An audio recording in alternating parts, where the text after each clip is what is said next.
La première session qui regroupe près de 120 invités, parmi lesquels les cadres de l'administration, les partenaires au développement, les membres du secteur privé et de la société civile, ainsi que les coordinateurs des projets, permettra de rappeler le contexte et l'évolution du portefeuille de la Banque mondiale en République centrafricaine, suivi des présentations des différents projets portant sur les infrastructures, l'agriculture, l'éducation, la santé, la réintégration et la gouvernance.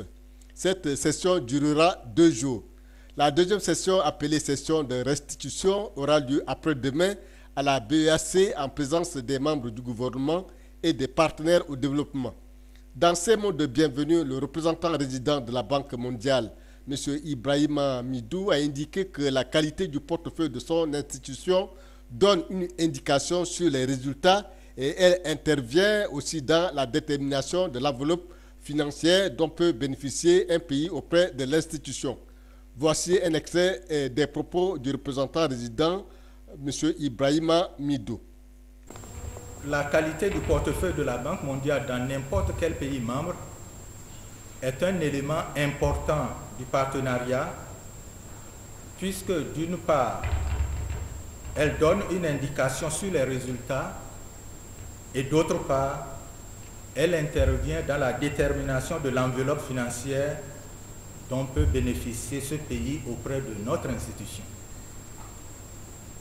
L'autre élément non moins important est le score relatif à l'évaluation des politiques et institutions nationales, plus connu sous l'acronyme CPA.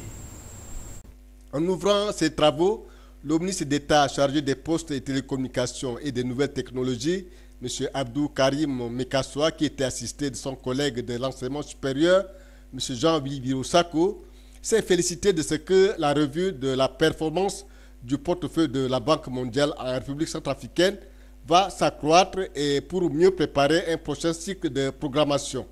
Le ministre d'État Abdou Karim Mekassoa s'est prononcé pour des recommandations pertinentes à l'issue de ces travaux. Comme vous le savez, le gouvernement avait élaboré son document de stratégie de réduction de la pauvreté première génération 2008-2010 avec l'appui des partenaires techniques et financiers, dont la Banque mondiale. Cette stratégie nationale de réduction de la pauvreté, qui comportait toutes les priorités du pays, constituait l'unique cadre du dialogue avec les partenaires au développement de la RCA que vous êtes. La Banque mondiale a grandement contribué à la mise en œuvre du DCRP 1, exprimé dans la stratégie de partenariat de la RCA avec vous, monsieur le représentant résident, et adopté en 2009.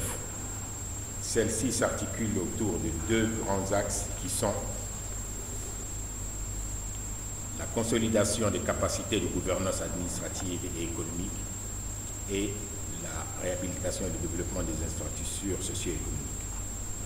Le portefeuille retenu à cet effet comportait 7 projets pour un montant d'environ 350 millions de dollars US. Cette stratégie de partenariat s'aligne étroitement sur les axes stratégiques du DCRP 1 et vise à apporter des réponses aux besoins de développement de la République centrafricaine.